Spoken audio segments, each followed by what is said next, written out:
אומר משה, למה זה אתם עוברים את פי השם והיא לא תסלח? אל תעלו, כי אין השם בקרבכם ולא תנגפו.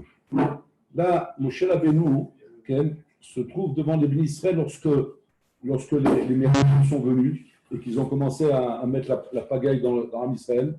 Am Israël s'est découragé complètement, ils sont en plein Yéhouch. Ils ont vu que les Maasé, que rentrer en Israël, c'est sakana, donc ils sont en plein Yéhouch.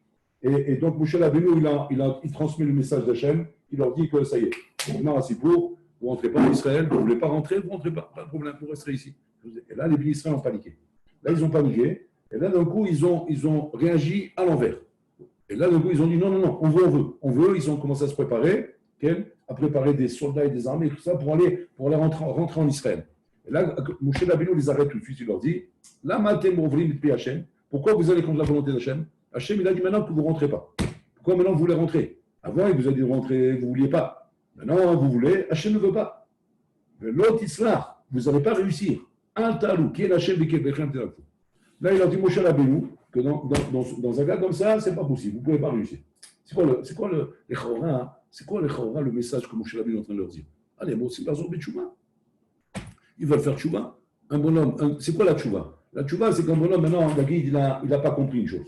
Et à cause du fait qu'il n'a pas compris, donc il a fait la verbe. C'est-à-dire qu'il était en fait en mode contre Hachem. En mode, c'est pas c'est un mode contre Hachem à cause de son Israël. Il a fait.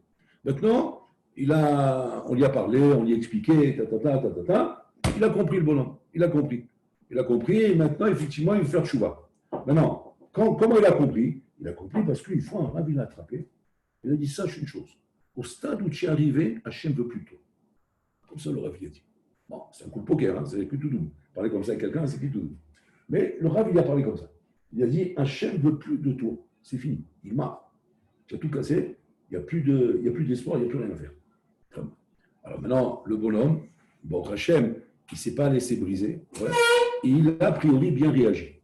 Qu'est-ce qu'il a dit? Il a dit non, Chas v'Shalom. Moi, je ne veux pas entendre ça. Je veux faire tchouva. Et moi, je dois que le Rav, maintenant, lui dit non, ce n'est pas la peine. Je dis cela. Tu ne réussiras pas. Hachem ne veut plus de toi, il t'a dit. Donc, du moment où il a dit qu'il ne veut plus de toi, même si maintenant tu veux faire tchouva, il ne veut plus de toi. C'est ce qu'il a fait Moshe Rabbeinu ici. Alors, les bénis Israël ont mal réagi. On m'a réagi à cause des Meraglim, etc., qui ont mal ramené les trucs. Maintenant, les Maasé, leur réaction, elle provient de quoi? D'une peur. Ils ont peur, les pauvres. Et qu'est-ce que tu veux d'eux? Tu vois des Meraglim arriver, ces Meraglim, ils n'arrivent pas à te raconter. Il y a des gens, ils vont chez Mishmor, ils vont le massacrer, on ne pourra pas, on n'est pas au niveau, on n'a pas les cochotes, et c'est bon. Tu entends une description pareille, d'accord? C'est normal que tu aies peur.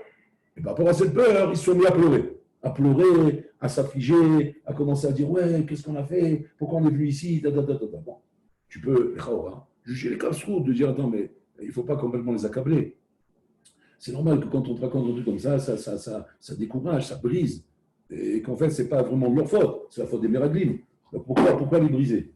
Et regarde en vérité comment ils sont de bonne foi. C'est que dès que Moshe Rabbeinu leur a dit de la part d'Hachem, c'est fini, Hachem ne veut plus entendre parler de vous, ouais. À la matin, ils ont dit non, on veut venir. Donc je crois qu'ils sont de bonne foi, ils veulent faire tchouva. Moshe Rabbeinu, c'est la première fois qu'on voit ça, sa réaction elle est complètement négative envers Israël. Qu'est-ce qu'il leur dit? Il leur dit non, ça y est, c'est fini. C'est trop tard. Paix les plaintes. C'est exactement ce qui s'est passé avec Moshe Rabbeinu. Avec lui-même, lorsqu'il a rentré en Israël, quand je lui ai dit c'est fini. Il marre. Ça sert à rien. C'est qu'à un moment donné, on met un stop à un Ben Adam. Paix les plaintes. Alors ça, c'est une souga qui est à l'envers de la souga de la tchouva. La tchouva, même le Rambam, quand il a ramé à la tchouva, il ramène là-bas qu'il y a un stade où la tchouva est impossible.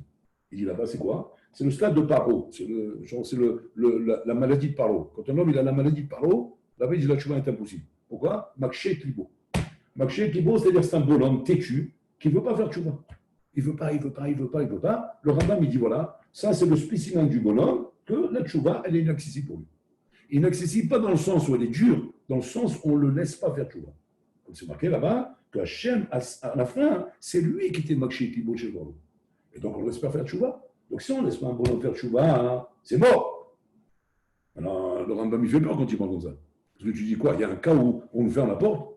Le Rambam, il termine là-bas, dans la Chot Tchouva, c'est Pélé Plaïm, il dit là-bas, mais rien ne tient devant la Tchouva. Comme s'il termine le Rambam. C'est qu'il te dit quoi? On a fermé la porte, on ne veut plus de lui, mais rien ne tient. C'est que si tu défonces la porte, on t'ouvre la porte. Tu vois, on t'a mis dehors, on t'a renvoyé, la chienne t'a renvoyé, mais sache, si tu défonces la porte, tu rentres. On faisait terminer le Rambam. Mais là, on voit un point que même si tu défonces la porte, tu rentres pas. Ce point-là, le Rambam en parle. C'est le point ici de Moshe Rabbeinu. Et là, il faut comprendre, de quoi on parle ici? La tchouva, le Rambam l'a amené à la tchouva, qu'il y a toujours un accès, toujours une porte ouverte à la tchouva. On n'est jamais à un stade où, Chaz Shalom, comme on voit avec Melech Menaché. Melech Menaché, qu'il a fait toute la Avodah Zara du monde. Il a installé un PC dans le Beth Amikdash. Il a empêché les Israël d'aller faire Avodah dans le Beth Amikdash pendant les 3 régalim. Il les arrêtait sur la route pour faire Avodah Zara. Et à un moment donné, il s'est fait attraper par les Babyloniens. Ouais, ils l'ont pris, ils l'ont mis dans une marvate. Ils l'ont mis dans une marmite en rochette, ouais, pour le brûler là-dedans, tellement qu'il était méchant. Ils l'ont mis là-bas dedans en train de le brûler. Qu'est-ce qu'il fait, Melech Menaché? Il se met à implorer tout l'Avodah Zara du monde. Il implore l'Avodah Zara du monde. Et il voit qu'il n'y a pas de Enkol Vénolé. Personne ne répond. Puis toi, qu'est-ce qu'il fait? Il dit, bon, j'ai plus qu'une solution. Regarde la chouspa. C'est une solution en dernier recours. Une solution, j'appelle le Dieu de mon père. Il dit, même pas mon Dieu. Il dit, le Dieu de mon père. Son père, c'était Rizkia Omer. Et vous savez que son père, c'est un tzaddik. Il dit, appelez le Dieu de mon père. S'il me répond, alors c'est que mon père avait raison. C'est qu'il est bon. S'il ne me répond pas, c'est qu'il est comme les autres. En fait, c'est toute la foutaise. C'est comme s'il a réagi. Alors il appelle Hachem. Il dit, Hachem, je t'appelle. Alors, il lui dit ça carrément. Tu me réponds, c'est que mon père, il avait raison. Et en ce moment-là, j'envisagerai de faire tchouva. Si tu ne réponds pas, tu es comme les autres, c'est la foutaise. Comme c'est dit Hachem. Les malachim, Malamakom, ils ont fermé toutes les fenêtres. C'est une image, hein. Ça ne faut pas écouter sa prière. Pourquoi? Pas. Comme ça, on demande à Hachem, on fait un deal avec Hachem. Tu fais ça de quoi? Tu es dans la boue là maintenant, tais-toi. Elle rampe, elle demande pardon, mets-toi à genoux. Tu es en train de faire un deal avec Bollor là. C'est quoi l'histoire là? Tu vas mourir. Brûle dans ta marmite. Dans ta marmite là-bas. Hachem Malamakom, il leur dit non, vous ne pouvez pas fermer. Pourquoi vous ne pouvez pas fermer? Parce que si je ferme un ménaché, demain viendra un Baal Tchouva qui dira il y a une limite à la Tchouva. Et je ne veux pas entendre ça. Hachem ne veut pas entendre qu'il y a une limite à la Tchouva. Donc, même Ménaché, lui aussi, doit pouvoir faire Tchouva. Et Hachem l'a sauvé. Il a sauvé Ménaché. C'est Hatsoum. Il a sauvé Ménaché à l'Amrot, bien qu'il est arrivé à un stade de kfir ou d'insolence et de avodazar. Alors, c'est comme ça. Pourquoi ici, non? C'est quoi la différence ici? Si pour le Olam, il accepte la tchouva de Ménaché, Maïf Delpo. Là, le maître, le Ratam Sofer, il nous explique un Yesod très rachou. Il dit comme ça. Akojmourou mevater al avodazara, mevater al gilou yarayot, mevater al shifou damin.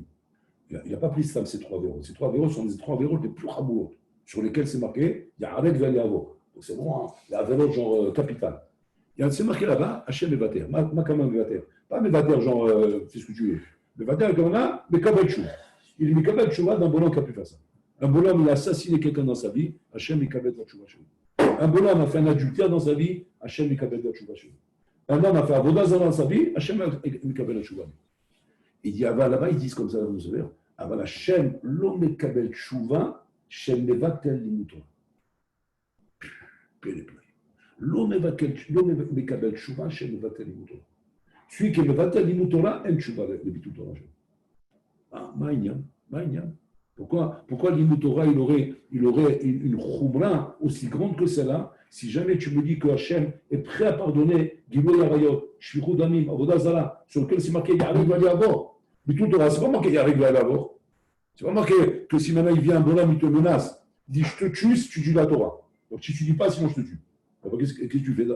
C'est quoi la Khalemazé? Tu ne veux pas? J'étudie pas. Comme ça, il me laisse tranquille.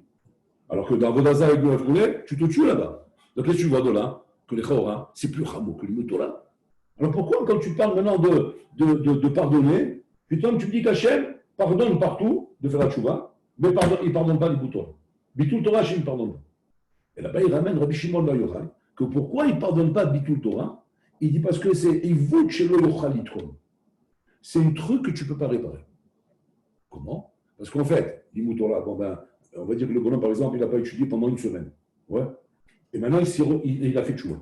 Maintenant, il s'est remis à l'étude. La semaine, tu n'as pas étudié, elle ne peut pas revenir. Dans le temps, eh ben, c'est foutu. Alors que quand tu fais Avodazara, ou Shfichut Damim, Sina Vera, Bechevsa, C'est dans le Khevsa que tu as fait une Avera. Alors, il n'a qu'une amie, cette Avera de Khevsa, tu peux la corriger. Que maintenant, j'ai fait Tchouva, je ne veux plus avoir d'Azara, je ne veux plus le faire aux amis, je ne veux plus ces choses-là. Avec une amie. Et après, bon, il y a une manière d'être métaken, comment il va être métaken. Mais Bitul Torah, Kaviachol, c'est quelque chose que quand tu l'as loupé, tu l'as perdu, eh ben c'est perdu. Il n'y a pas. Ce que tu as perdu, tu as perdu. Pourquoi on ne dirait pas là-bas aussi la même chose? Que quoi? Que j'ai perdu le temps, je n'ai pas étudié pendant une semaine, 2 semaines écoulées. Mais maintenant, je me reprends. Je me reprends pour faire tchouva. Là-bas, il est à quel? Qu'est-ce qui se passe là-bas? Alors là-bas, il explique en fait que tout le yesod de la Torah Kedosha, et la différence qu'elle représente par rapport à toutes les mitzvot, c'est qu'en fait, il y a deux catégories dans la Torah. Deux catégories. Il y a deux pôles distincts. Il y a Etsema Avera, Shadam Over Averot. Un homme, il fait de Averot. Ça, c'est ce qu'on appelle Over Avera. Et il y a maintenant Choser Amala. Choser Amala, c'est qu'un homme, en réalité, ne tire pas à profit une aliyah, une possibilité de grandir. Donc, il y a deux domaines. Il y a l'hypol vers Avera, tomber dans l'Avera, et ne pas grandir dans la mala. Deux choses différentes. Et là-bas, il ramène un Issur Batsoum, il dit comme ça. Il dit que toute la vérote, elle a une fin, à la fin. Bon, l'orlam, soit dans son orlamazé, soit dans l'orlam Abba, il taken ta vérote shecha. C'est le sauf d'avar. Sauf d'avar la konishma, ok? Et le maasé à la fin, tes vérotes, elles sont réparées. Elles sont réparées soit ici, avec des sourim, soit la Ogeinam, soit le Gigoulim, mais à la fin, on répare tout. Tout est réparé. Mais il y a une chose qui n'est pas réparée. C'est quoi? Choser Amala. Choser Amala, c'est-à-dire tout ce que l'homme s'est privé de grandir, ce qu'il a perdu là, il a perdu à l'éternité. Tu n'es pas arrivé à des madrigots, tu as perdu à l'éternité. C'est normal. Tu as fait des averot, tu ne savais pas, ou bien tu avais eu du sarara, ou bien tu t'es égaré. C'est-à-dire, on peut réparer ça. Ça on répare. Pourquoi on peut réparer? Parce que ça ne vient pas diminuer tes malheurs. Ça ne vient pas diminuer ta grandeur. Parce que la grandeur, tu l'as. Sur à côté de ta grandeur, tu as un Yetzirah. Et ce Yetzirah te fait faire des averot. Mais ta grandeur, tu ne l'arrêtes pas. C'est pas pour autant que le train il s'arrête d'avancer. Le train il continue à avancer. Seulement, tu fais de la vélote. Tu fais de la vélote quand tu es en train d'avancer. Qu'est-ce qui se passe avec ça? Hachem est mater. Ma mater, Bochel, on peut réparer. Hachem répare ça, il enlève ça, il nettoie. À quoi ça ressemble? Il dit ça ressemble à un costume. Tu as un très beau costume, seulement tu l'as attaché. Bon, alors là, il dit t'inquiète pas, j'ai les produits qu'il faut pour nettoyer. Je te le rends neuf. Et le costume, on peut le réparer. Mais au moins, tu as le costume. Quand tu es chossé un malin, tu n'as même pas le costume. Tu vois, tu es en slip. Le costume, tu ne l'as pas. Alors, ça veut dire quoi? C'est que ce n'est pas la vélote qui me dérange chez toi. Ce qui me dérange chez toi, c'est que tu n'as pas la mala. La mala, tu n'as pas. Tu vois? Donc, c'est qu'il y a un bonhomme, Rabotai, qu'il est assouk, be'averot. Il est assouk, be'averot. Il y a un bonhomme, Rabotai, qui est assouk, be'maalot. Quand on parle du Chet Ha'egel, Chet Ha'egel, c'est une faute très grave. Faire le Chet Ha'egel en bas du mont Sinaï. Après, tu as entendu Hachem te dire, Anoka Hachem Elokera. Mais tu es fou, quoi. Tu es malade. Comment tu peux faire une chose pareille? Là-bas, tout le monde aurait parié que quoi? Que c'est fini, c'est la fin de Ram Israël. Il va les massacrer à tous. Et là-bas, Hachem l'a pardonné. Il a pardonné. Pourquoi il a pardonné? C'est Avera. C'est Avera. C'est le Choser Mal. C'est Avera. C'est quoi une Avera? Ça veut dire qu'en vérité, vous êtes toujours au même niveau. Votre madriga est la même. Seulement, vous avez taché le costume. On peut nettoyer. Tandis que quand maintenant tu fais la faute des Meraglim, la faute des Meraglim, c'est une faute de Bitul Torah. C'est une faute de Ma'ala. Quand on parle de Bitul Torah, ce n'est pas forcément Bitul Torah, ce n'est pas l'étude de la Torah en elle-même. Ouais. Parce que l'étude de la Torah elle-même, si tu ne vas pas l'ota Betor Avera, non Betor Bitul Torah, si je ne sais pas si vous comprenez ce que je veux dire, ouais, c'est réparable. Ça, c'est réparable. Mais si tu ne vas pas l'imut Torah, Betor Choser Aliyah, comme Meraglim, ça, un petit coup de baiser. C'est-à-dire que si ton problème est un problème de manque de shilfot, de manque de vouloir grandir, si ton problème il est là-bas, tu es mort.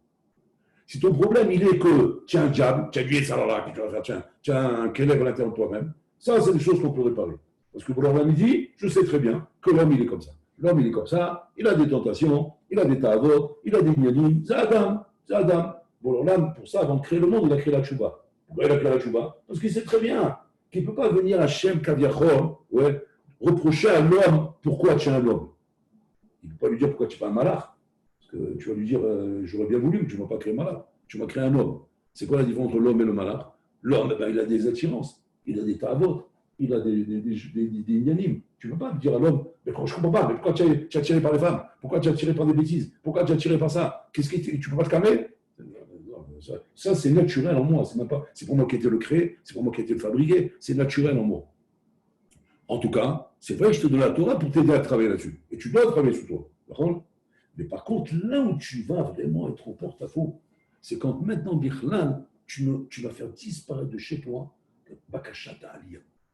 C'est la chifa de grandir. Ça, pas maintenant. Ça, c'est la fin des haricots. Là, c'est fini. La carrière est terminée. Du moment où un bonhomme, dans sa vie, se rend compte qu'il n'a plus de chifa de Aliyah, il en chifa de l'autre. Leur patron. Leur patron. Je ne parle pas de tavo de Avera, je ne parle pas de ça. Je parle qu'on a de transfert chifa de l'autre. Ça, c'est dit pour rien. C'est dit pour rien. Ça ne l'intéresse pas. C'est le machin dit goto. C'est pas ce qui le soucie. C'est pas ça qui le soucie. Il a d'autres soucis en tête. Mais de ne pas grandir, c'est le pogabo. À la rigueur, c'est le bonhomme, comme disait le grand de Vilna. Le grand de Vilna disait comme ça. Il disait qu'au Talmud Torah de Vilna, il dit l'insulte la plus dure qu'un enfant pouvait prendre. Et que ça lui mettait des mois pour s'en remettre. Ouais, c'est quoi? C'est quand on le traitait de Hamaretz. C'est Nora d'ailleurs, non? Pas des insultes goy, des mots vulgaires comme ils disent les goy dans les écoles. On lui disait Hamaretz. C'est entre eux, les enfants, ils se taquinaient. Et des fois, un enfant, il disait à l'autre, tiens, Hamaretz. L'enfant, il pouvait tomber malade de ça. Regarde un petit peu les bonhommes où ils étaient. Où ils vivaient. Dans quel esprit ils vivaient. C'est-à-dire, ils vivaient dans un esprit en montagne ou quoi, où en vérité, où la shifa était pas juste le sens de la vie. C'était le tachlit de la vie. Si je n'ai pas de shifa, si je ne suis pas constamment en train d'être mevakesh, les vakesh ta Torah, les vakesh ta aliyot, les vakesh de devenir un gadol, les vakesh de vouloir avancer dans la vie, même si je suis un balabaït, mais de vouloir avancer au maximum des corottes que j'ai. Si ça, ce moteur, tu l'as perdu, tu n'as plus ce moteur, et que tu as souk be'averot, parce qu'il y en a comme ça, ils sont à souk be'averot. C'est quoi à souk be'averot? C'est que le bonhomme, il a souk avec sa averot. Il a souk avec sa averot parce qu'il a des averot, oui.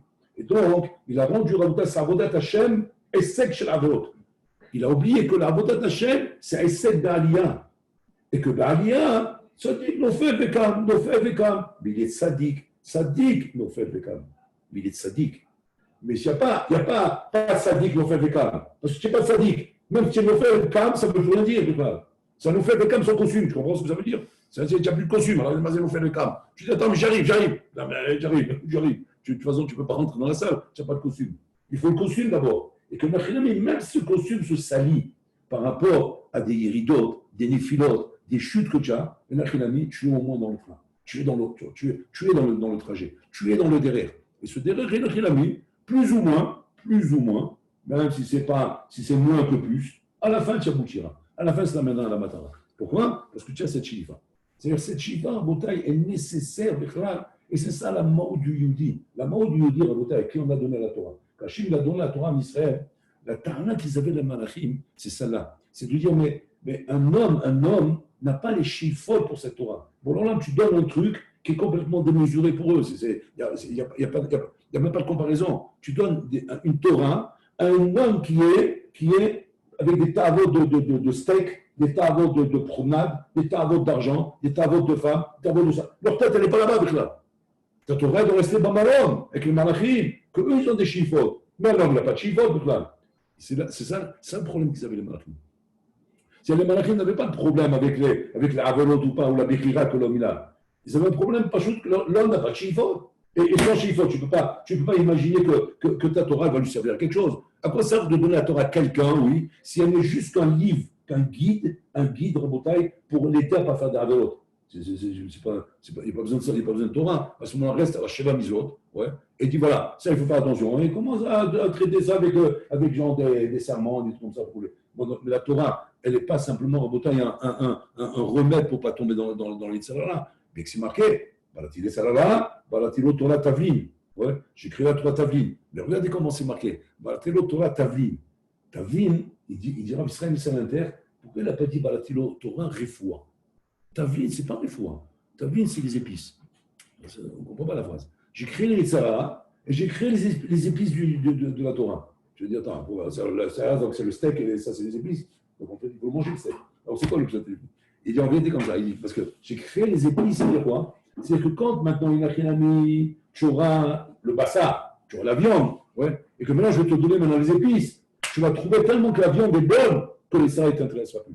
C'est-à-dire que le Ikar Rabotai, du remède du Yetzarara Rabotai, ce n'est pas le frontal qu'on a de ne pas faire la vera. C'est pas ça la bouteille.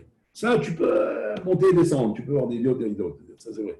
Mais c'est pas ça la vraie avoda. La vraie avoda, c'est la aliyah. C'est la aliyah que tu as. Que quand un homme est il sent qu'il est aliyah, il sent qu'il est accroché à la Torah, il sent qu'il est accroché au madrigot de Avodat Hashem.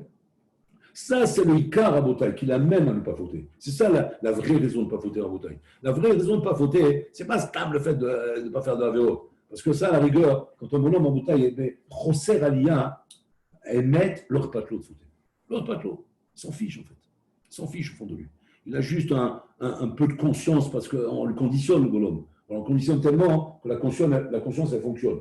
Alors, quand on lui dit, c'est pas bien de faire ça, c'est pas bien. Alors, ouais, il réagit un peu, mais il n'y arrive pas. Il ne peut pas se corriger. La vraie correction, elle vient à partir du moment où j'ai des chiffres, où je commence à me mettre à vouloir vraiment grandir, à vouloir vraiment devenir sadique, vraiment vouloir avoir de la Chamaïm, c'est à vouloir grandir. Alors ça, une Chinami va entraîner chez moi que je vais être affecté par le manque de Aliyah, entre autres la Avera.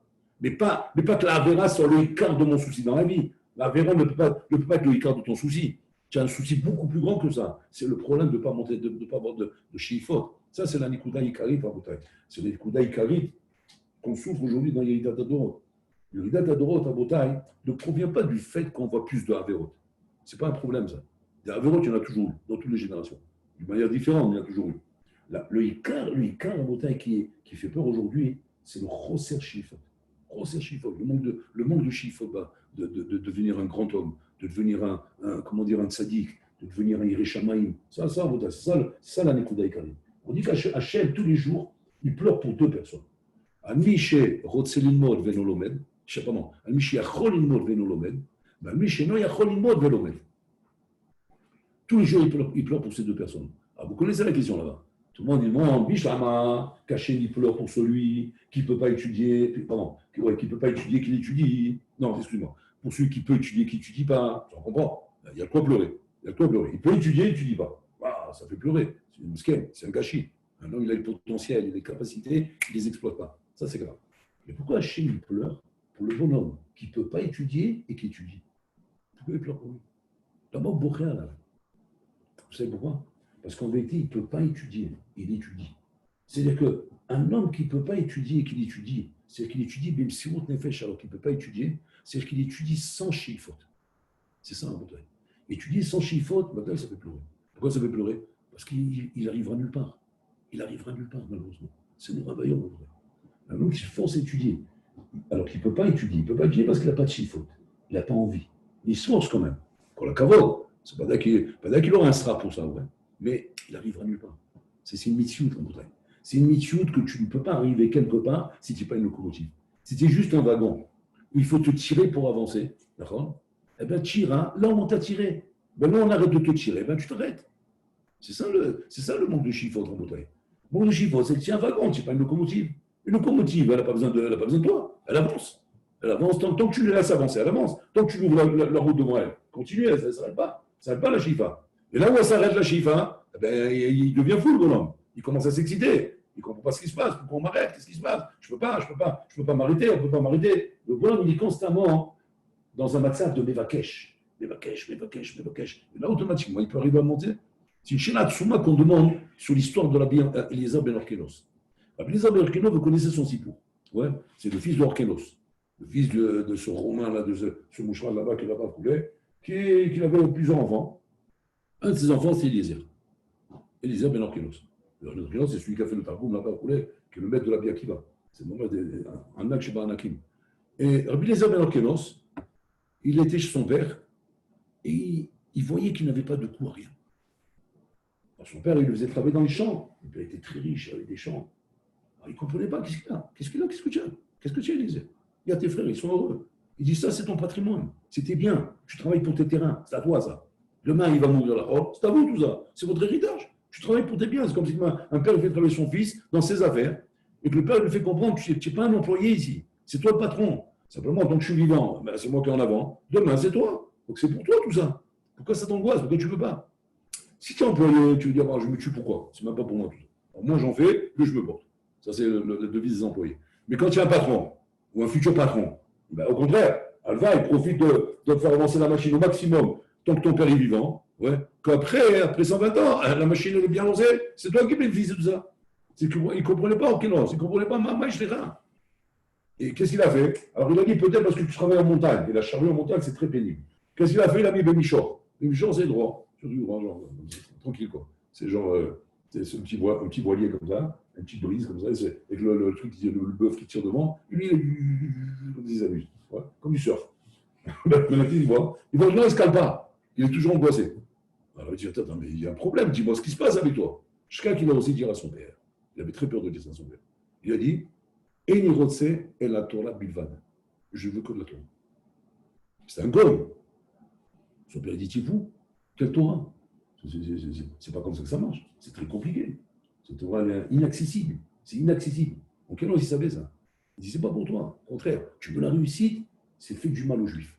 Fait du mal aux Juifs. Et la Gemara dit celui qui fait du mal aux Juifs, il réussit. Bon, après il échoue à la fin. Mais en attendant, il réussit. Hitler, grâce à quoi il a réussi? Parce qu'il s'est attaqué aux Juifs. C'est Nora, c'est la Gemara dans Megillah, dit ça. Yishimit nakem de l'Yudi masliar batrala, hakan l'ont fait. Bon, au début, il est masliar, comme un mal, etc. Pourquoi? Parce qu'en fait, il a. C'est Satan avec lui. Alors, tu fais ça, et après, tu vas réussir. Il dit non, non, je veux rien, je suis que toi. Bon, il a vu qu'il ne peut rien faire avec lui. Et là, il a dit bon, allez, va-t'en, fais ce que tu veux. Il est parti. 27 ans, il a. Il a 27 ans, le gamin. Ouais. Il est parti sur la route, en train de pleurer, en train de chercher où il pourrait aller pour être Zoché la Torah. Comme un vagabond, en train de traîner dans les rues, en train de chercher quelque chose qu'il a dans le ventre qu'il ne veut pas et qu'il ne veut pas lâcher. Puis Tom, la Gemara a dit là-bas, Pagash Aouzaken, Aoussaba. Il a rencontré le vieux. Quand on dit le vieux, c'est qui le vieux? C'est lui en la vie. Donc il a rencontré lui en la vie. Il dit, Matam Vakesh. On s'est dit, qu'est-ce que tu veux? Il dit, Eni Vakesh la Torah Bilvan. Je demande la Torah. Alamakom, il a dit, va à Jérusalem, va rencontrer la Bihan Menzakai et va lui dire que tu veux étudier la Torah. Vous avez le conseil. Tous les Balé Moussa, ils s'arrêtent ici, ils demandent, attends, mais c'est pas un conseil à donner à quelqu'un. Le bonhomme, il a 27 ans. Ouais. Quel conseil il faut lui donner? Ben, marie-toi, va prendre un métier, va penser à ton avenir. Et la Torah, ce sera pour tes enfants qui seront des glolim. Mais toi, ça y est, tu as loupé le coche, toi. Ouais. Comme ça, a priori, c'est ça là, ça répond là. Okay. Là-bas, il répond les Balé Moussa, pas dans ce cas-là. Dans ce cas-là, non.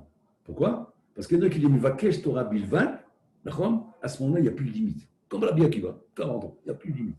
Vakesh Torah Bilvan, il veut la Torah, il n'y a pas de limite. Là, il peut y aller. Et donc, il arrive chez Rabbi Mesakai. Il arrive en Bretagne, il ne sait rien, au lieu d'Akloun.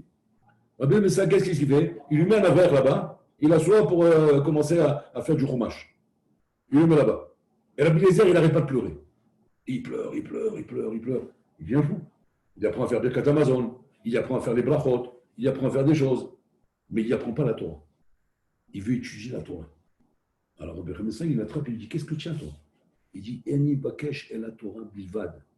Là, il a compris Rabbi Médecin. Il a compris, il a levé. Il vient t'asseoir. Il apprend à Hamouta. Il a commencé à y apprendre. Et là, il a vu que c'était un bon soud chez l'Omer Betipa. C'est un bon soud qu'une tipa, il n'appelle pas. Tout ce qu'il a validé, gardé. Tellement qu'il avait les chiffres en bouteille. Et de là, il est grandi, il est devenu le Rabbi Lazar Ben Ankelos, le Gadolador. Okay? Ceci pour qu'est-ce qu'il vient nous montrer à Rabotai? Il vient nous montrer que Bolorlam, lorsque la Torah a donné la Torah à Israël, Rabotai, il n'a pas donné la Torah à Israël simplement comme un doliprane, c'est quand tu as mal fait, tu prends un doliprane. C'est pas ça le genre. Il a donné la Torah à Israël avec l'espoir qu'un Israël va savoir qu'avec cette Torah, tu peux devenir un Gadol. Maintenant, devenir un Gadol, c'est quoi le pshat, Rabotai? C'est pas le pshat que tu as, et tout le monde doit devenir chazonish, tout le monde. Non, c'est pas ça le pshat. Le pshat, c'est vivre avec des chiffres, vivre avec des ambitions. Des ambitions de quoi? Que tu peux te compter de peu. Tu peux, de la même façon que tu as ces ambitions dans l'argent, que dans l'argent, personne ne va te dire je me contente de peu. D'accord? Sinon, il a un problème.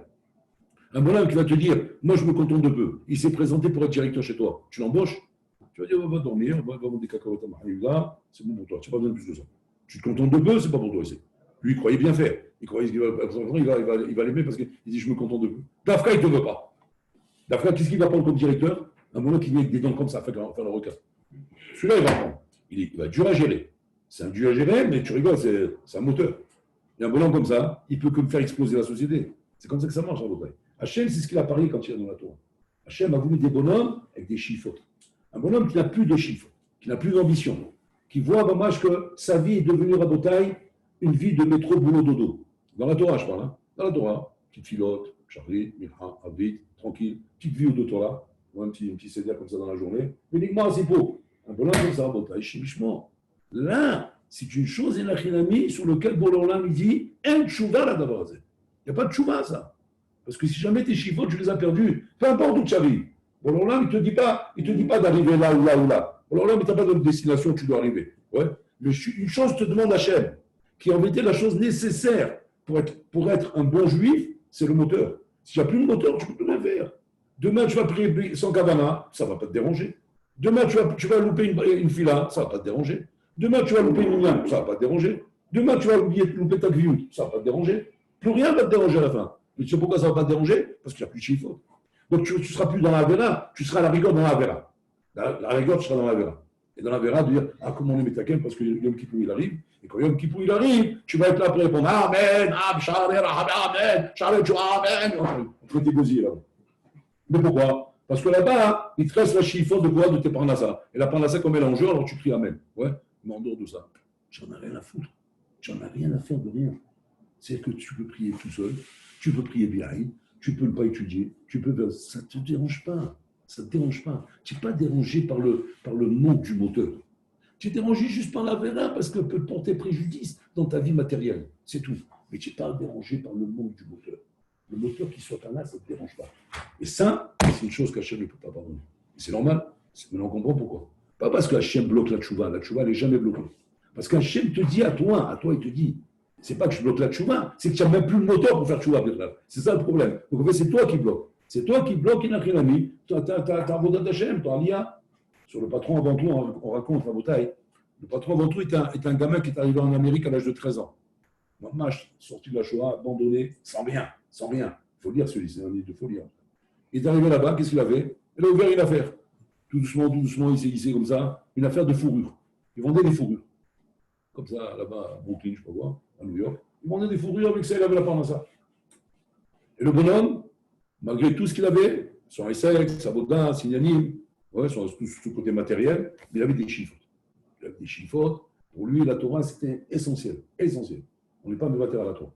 Et donc, qu'est-ce qu'il a fait? Il ne s'est pas contenté d'aller écouter des shiurim à droite à gauche. C'est pas comme ça qu'on grandit. Il a pris une chavouta, un tamis racham, il le fait venir au magasin. Et ça, c'est lui, avec lui dans le dépôt derrière. Comme ça. Il avait des heures d'études avec lui. Comme ça, assis derrière. Et il disait à sa femme, fais attention, quand j'étudiais avec ma chavouta, ouais, je suis mort. Pas je suis occupé. Parce que je suis occupé, c'est-à-dire qu'il est vivant. Et quand on est vivant, on peut te déranger, même si tu es occupé. Mort, vous savez, il n'y a plus rien à faire. Bon, il est mort, tu peux faire quelque chose, tu vas taper la tombe. Le temps, il ne répond pas, il est mort. Le fil de la ligne, elle est coupée, il pleure. On dit, je suis mort, voilà. Ouais, donc tu te mets ça dans la tête. Pendant les 3 heures d'études que j'ai fait avec Mahavouta, 3 heures d'études là-bas au magasin, je suis mort. Ok, c'est clair, on a compris. Quand le Satan, ça va se passer comme ça, ça se passe comme ça. Un jour, le Satan, il est arrivé.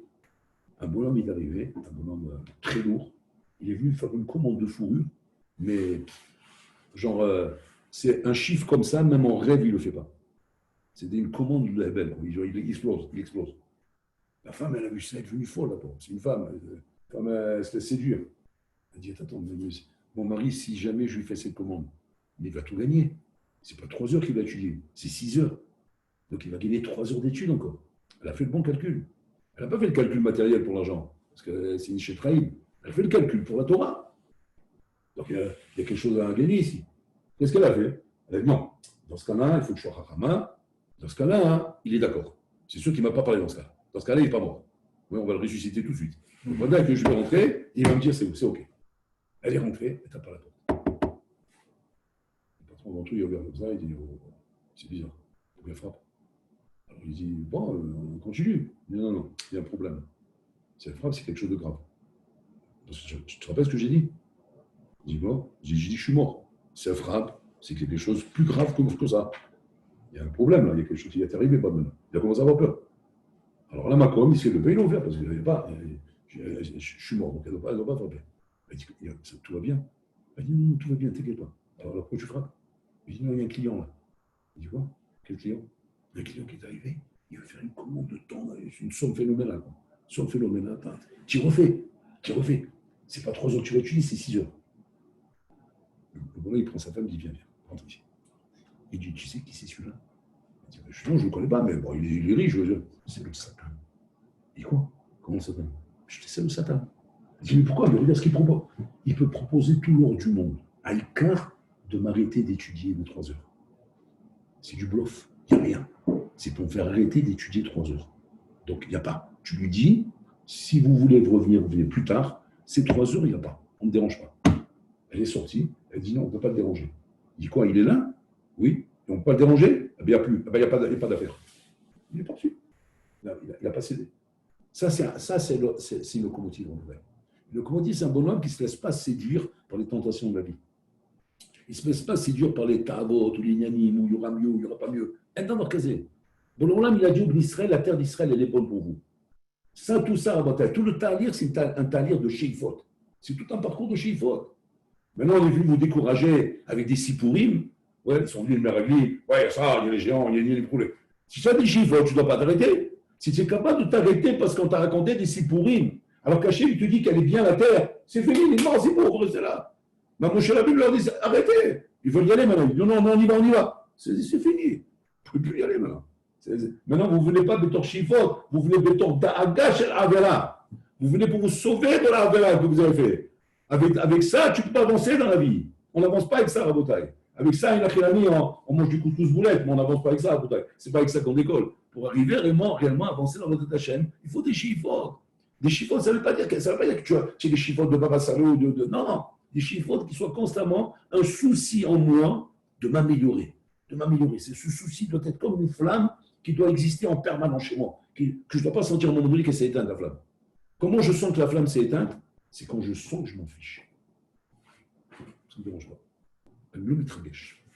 C'est-à-dire que je sens que ça ne me fait plus rien. Ça ne me fait plus rien de ne pas étudier, ça ne me fait plus rien de ne pas prier, ça ne me fait plus rien de faire des balachos en kavana, ça ne me fait plus rien de ne pas avoir d'Irat Shamayim, ça ne me fait plus rien de ne pas avoir de Ben Adam la Havelomi, Ben Adam la Makom, ça ne me fait plus rien.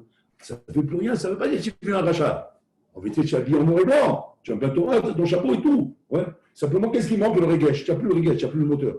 Et alors, qu'est-ce qui te motive? Les averot. Pas faire d'averot. Pas ce qui me motive. Ce qui me motive encore, c'est d'essayer de ne pas faire d'averot. J'en fais quand même. L'autre aussi en fait. Mais ce qu'on a différent entre vous deux, c'est que lui, c'est locomotive. Toi, tu as un wagon.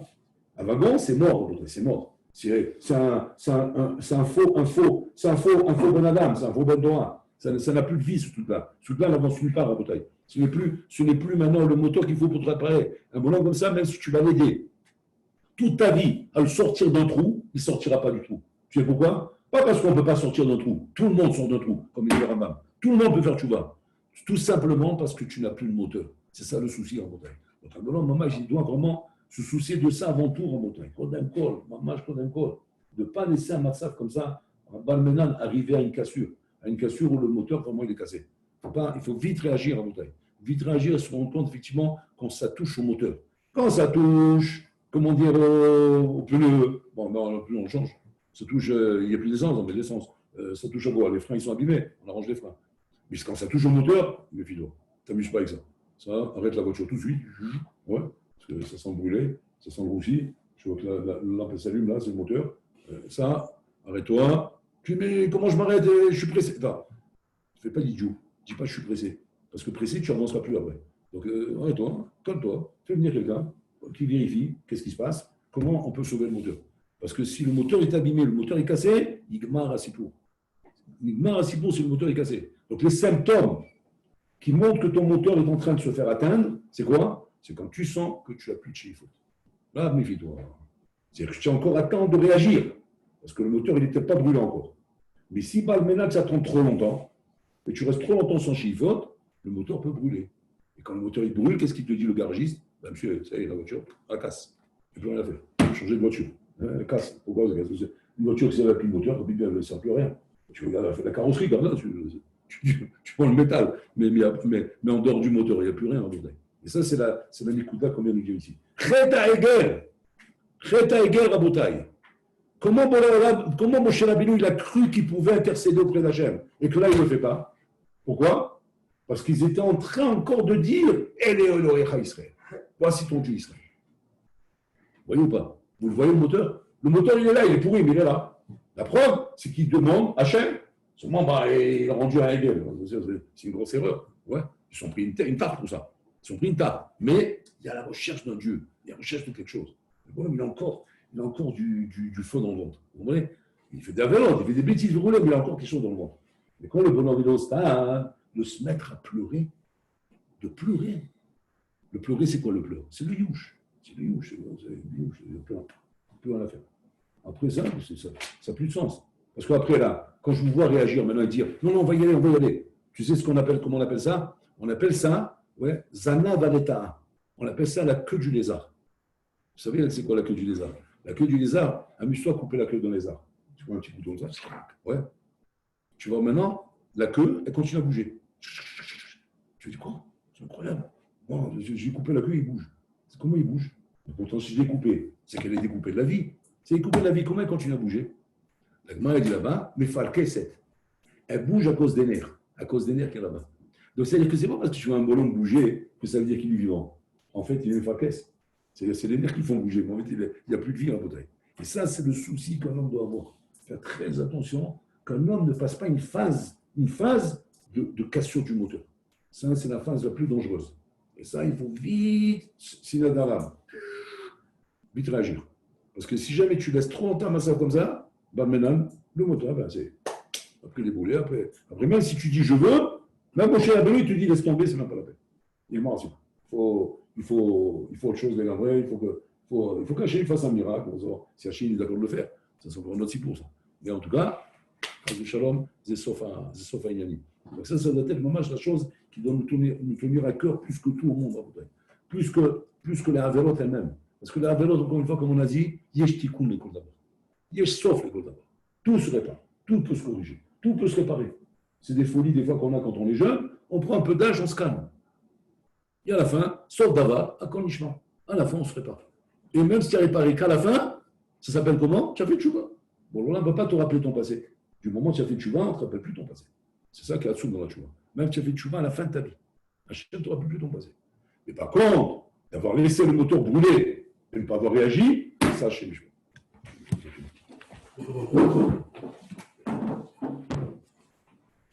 Finalement, en fait, on peut faire